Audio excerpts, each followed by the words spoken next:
Welcome to my channel Compare History. Introduction: Titans of Empire, Shadows of Legacy.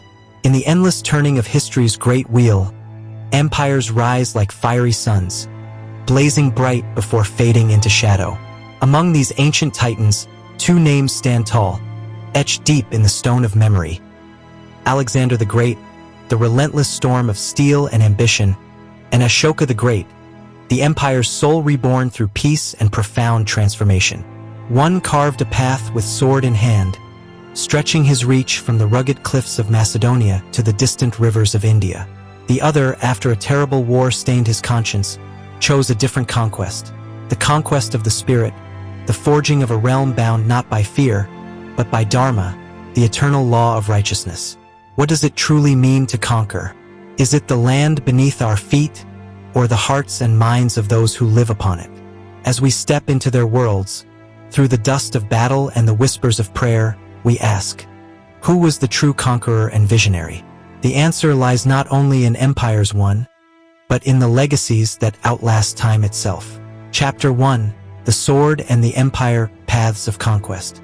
Alexander came like a tempest, a force of nature whose eyes burned with the fire of destiny. From a young prince tutored by Aristotle, he inherited a fractured Greece, yet dreamt of a world united beneath his banner. His armies thundered across deserts and mountains, through cities trembling in their path, until the mighty Persian Empire lay shattered beneath his feet.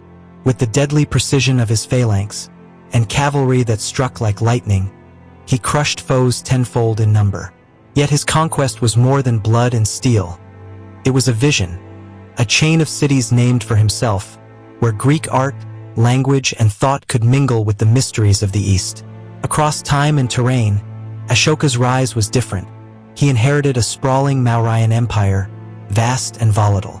His early years were marked by brutal campaigns, none more harrowing than Kalinga, where rivers ran red and silence followed the screams.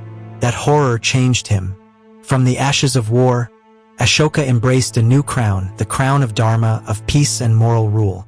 Where Alexander's empire flickered bright and brief, Ashoka's spread like a slow-burning flame, warming hearts long after the last sword was sheathed. Chapter 2: Governance and the Art of Empire. Conquest alone cannot hold an empire. It is the delicate art of governance that binds its beating heart. Alexander, master of strategy, sought to weave together the cultures he conquered. He placed satraps, governors, at distant corners of his realm, blending Macedonian grit with local traditions. Yet time was short, and the fragile thread of his empire frayed soon after his death.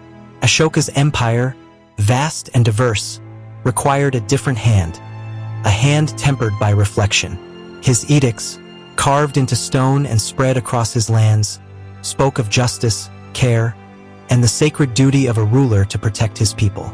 Provinces were guided by officials whose loyalty was not only to power, but to ethical governance. In this, Ashoka built more than roads and cities. He built a vision of empire as a living body, where every part was nurtured and bound by a moral law deeper than the sword. Chapter 3: War and Peace, Philosophy of Violence. The battlefield was Alexander's theater. He danced with death, his mind sharp with tactics, feints, sudden charges, and the deadly coordination of foot and horse. To him, empire was forged in blood and thunder, the roar of spears and the clash of shields. Ashoka's story twists with a profound irony. After Kalinga's bloodshed, he turned away from the sword. His empire embraced peace as the highest ideal, championing compassion over conquest. His realm became a rare jewel in history, where power was wielded with a gentle hand, and the welfare of all beings, human and animal, was a sacred trust. Their legacies ask us, is true conquest the vanquishing of enemies, or the mastery of mercy? Chapter 4: Religious Vision and Moral Legacy. Alexander was a child of Greek gods, yet he walked among foreign deities with a curious respect. He adopted Persian royal customs, even urging his soldiers to marry local women, seeds of a blended dynasty. But his empire carried no unifying creed beyond the ambition of its king. Ashoka's embrace of Buddhism was a revolution in rulership. His edicts proclaimed Dhamma, an unshakable law of righteousness, tolerance, and universal compassion. He built stupas and sent emissaries far beyond his borders, weaving faith and governance into a tapestry that bound diverse peoples in shared values.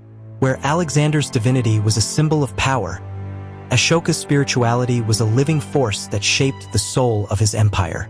Cultural synthesis and legacy. The cities of Alexander were crossroads of civilization, Greek language mingling with Persian, Egyptian, and Indian voices. Here, art and science flourished in a delicate balance, a testament to cultural fusion born of conquest. Ashoka's legacy, more quietly profound, lies in the endurance of his moral vision. His patronage of Buddhist art, roads linking distant provinces, and hospitals caring for all life, built a civilization rooted in care and cohesion. Alexander sparked a brilliant but fleeting fusion. Ashoka forged a civilization that would burn steady for centuries. Chapter 6.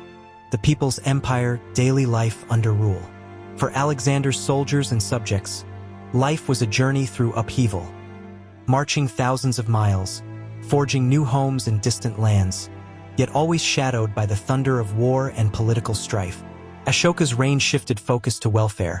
His edicts call for medical care, kindness to animals, and justice that transcended caste and class. Archaeological whispers tell of cleaner cities, flourishing economies, and a ruler who saw his people not as subjects, but as a sacred trust. In the clash between restless conquest and thoughtful care, the true weight of empire is revealed. Chapter 7. Death, Succession, and the Shape of History. Alexander's sudden death at 32 cast his empire into chaos, splintering it among generals who fought to claim his legacy. His tomb vanished into legend, his empire a fragmented echo of glory. Ashoka's dynasty endured, his moral governance inspiring generations long after his reign. Buddhism spread across continents, reshaping the spiritual landscape of Asia. Between Alexander's blazing comet and Ashoka's steady flame, history whispers a truth. Lasting conquest is not in lands taken, but in hearts forever changed.